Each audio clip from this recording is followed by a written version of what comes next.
que é fobia para você? Então, a fobia, na verdade, é um medo excessivo e irracional. Ele pode ser com relação a um objeto, ele pode ser com relação a uma situação, ele pode ser com relação a um animal, né? Nós temos a fobia sangue, injeção, ferimentos. Então, existem vários tipos de fobia. Mas o que é importante?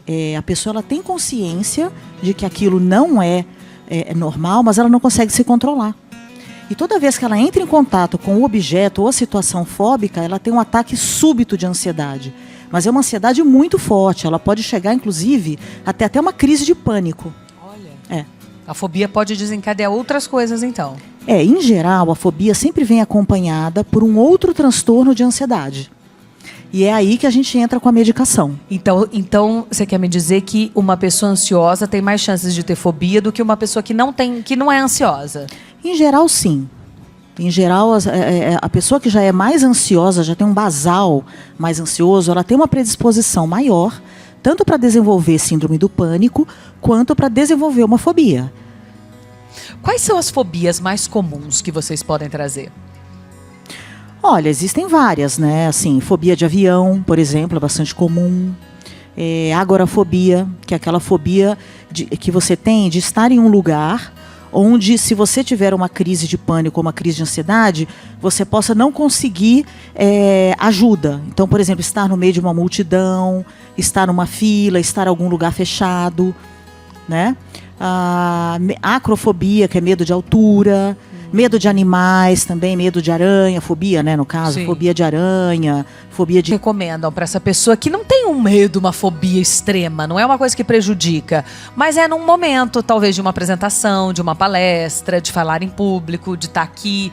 Tem algumas técnicas, algumas coisas que a gente pode utilizar? Bom, eu como médica, né, em geral, o que a gente preconiza? A gente às vezes preconiza um calmantezinho, numa dose bem pequena, só para diminuir aqueles sintomas de ansiedade, né? Taquicardia, que é o coração disparado, falta de ar, aquela sensação que você vai gaguejar, aquele frio no estômago, náusea, às vezes suor, rubor. Então, nesses momentos, o calmante ele entra muito bem. Mas o calmante ele não trata, tá? Ele apenas diminui a ansiedade naquele momento. Ele é pontual. Ele é pontual. Mas ele não te deixa meio grogue de você esquecer o texto? Se você usar uma dose bem baixinha, não. Tá. Só dá uma acalmadinha. Outra medicação que a gente também pode usar é o propranolol. Ele é um beta-bloqueador. Então ele diminui, por exemplo, a frequência cardíaca, né? Ele diminui os sintomas de ansiedade. Então a pessoa ela fica mais centrada, fica mais calma. Mas como eu falei, esses dois medicamentos, eles não tratam a ansiedade e não tratam a fobia. É apenas para diminuir a sua ansiedade naquele momento, para você poder ter um desempenho normal, um desempenho bom, enfim. Eu fiquei comentando com ela, né? Ela disse, não, Amanda, mas não tem quem não fique tensa na hora de sentar na cadeira do dentista. Mas isso é normal. Não, qualquer pessoa fica tensa quando senta na cadeira do dentista. Isso aí todo mundo tem. Isso aí é um medo, é um receio. Agora, o que é a fobia? É a pessoa sentar na cadeira do dentista e começar a passar mal, ter um ataque de pânico, precisar ser levada ao hospital, evitar ao máximo ir ao dentista.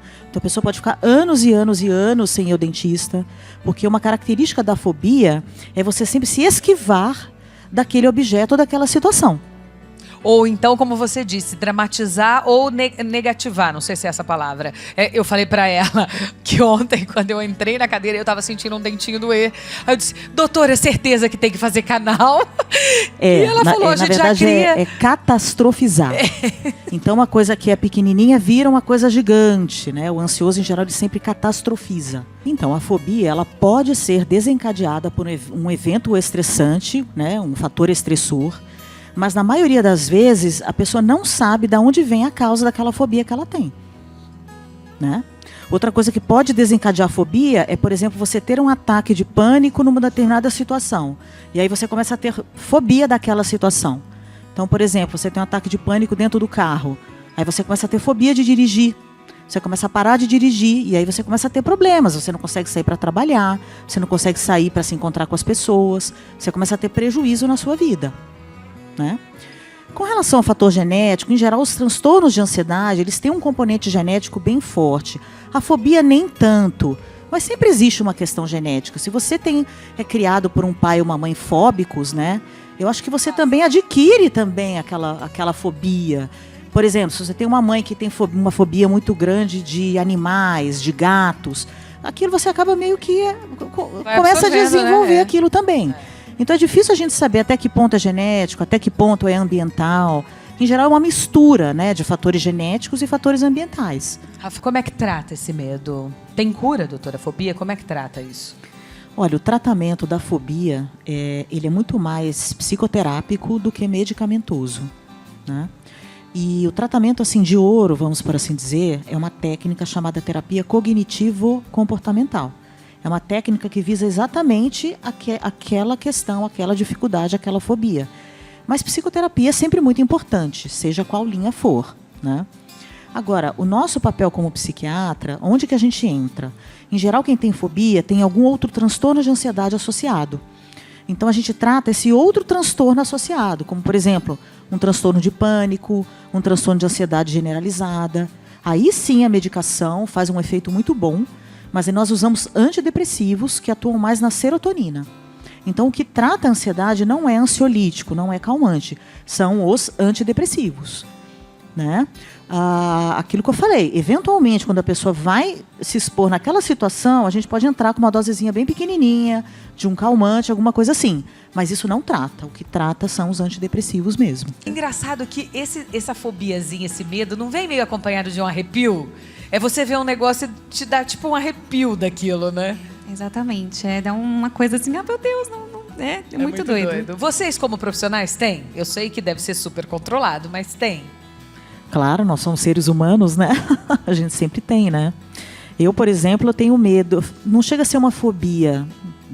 Bom, não existe pseudofobia, né? Mas, por exemplo, de avião, que realmente é uma situação que me deixa muito desconfortável.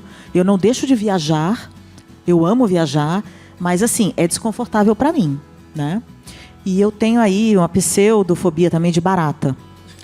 Eu vejo uma barata, eu sinto esse arrepio que você falou. Me dá um negócio assim que a minha primeira reação é sair correndo. Que é o quê? A esquiva fóbica. Percebe? Então, assim, não é uma coisa que eu fico pensando todo dia, não é uma coisa que atrapalha o meu dia a dia. Mas se eu vejo, assim, umas 3 baratas aqui, eu vou ficar desesperada. Entendeu? Obrigada. O que eu acho muito importante é a pessoa desmistificar, né, o tratamento psiquiátrico e o tratamento psicoterápico. Então, se a pessoa sente que aquilo está atrapalhando a vida dela, se ela está sofrendo muito, é muito importante ela procurar ajuda, né? Não precisa ser necessariamente o psiquiatra, né? Ela pode, de repente, procurar um terapeuta e, eventualmente, nem precisa de medicação. Mas, em alguns casos, a medicação é necessária. Então, o que eu gostaria de dizer é, precisa procurar tratamento, porque a qualidade de vida muda completamente.